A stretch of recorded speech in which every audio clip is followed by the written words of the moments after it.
민주당이 1차 추경 때 추진했다가 무산된 사안이기는 한데 전 국민 25만 원 회복지원금, 민생회복지원금 지원 이번에 좀 포함될 가능성은 어떻게 보십니까? 사실 이번 그 추경의 특징적인 내용은 이제 실질적인 민생 효과를 내겠다라는 부분과 정책 집행을 어떤 실현 가능성을 모두 달성하겠다라는 것에 주안점이 주어진 것 같은데요.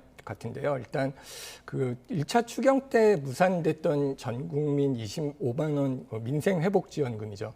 이것도 일단은 그 2차 추경에 포함될 가능성은 상당히 높게 거론되고 있습니다.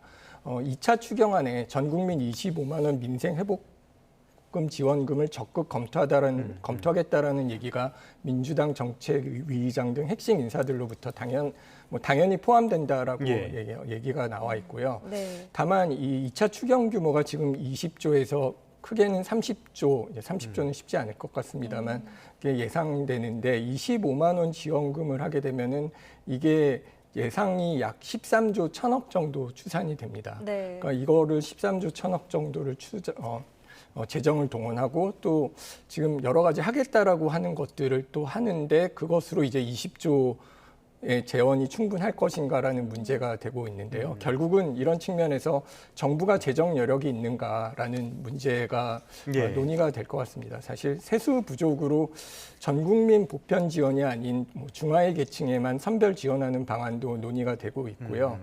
그리고 과거에 무산되었던 것들의 이유를 보면은 실무적인 집행 문제도 있었던 것으로 알려져 있습니다. 사실 지역 화폐를 카드를 발급한다라든가 이런 무산 배경에 실무적인 이슈도 있었기 때문에 2차 추경에 포함될 가능성은 높게 논의가 되고 있지만 현실적으로 이 재정 문제와 실행 방안에 대해서는 좀 더 심도 있게 논의가 돼야 될 것으로 보입니다. 자, 이 부분에서 이거 한번 짚어봐야 될 것 같아요. 재정 여력 부분은 완전히 제쳐두고요. 이렇게 전 국민에게 25만 원 민생회복 지원금을 지원하는 거 한쪽에서는 지금 경제 상황이 워낙 안 좋기 때문에 이런 조치라도 해야 된다라고 이야기를 하고 있고요. 반대쪽에서는 이렇게 보편적으로 지급하는 거는 별로 효과도 크지 않고 예산만 낭비하는 거다 이렇게 맞서고 있거든요. 교수님께서는 어떻게 평가하십니까?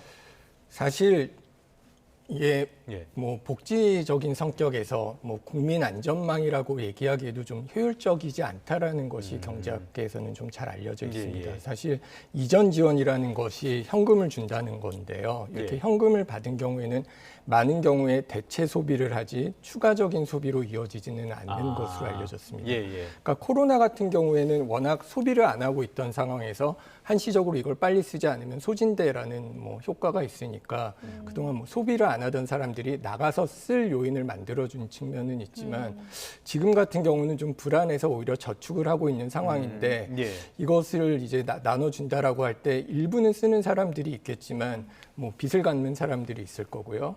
그 다음에 이게 추가적인 소비라기보다는 어떤 기존에 쓰려던 소비를 대체하는 효과가 있을 거고요.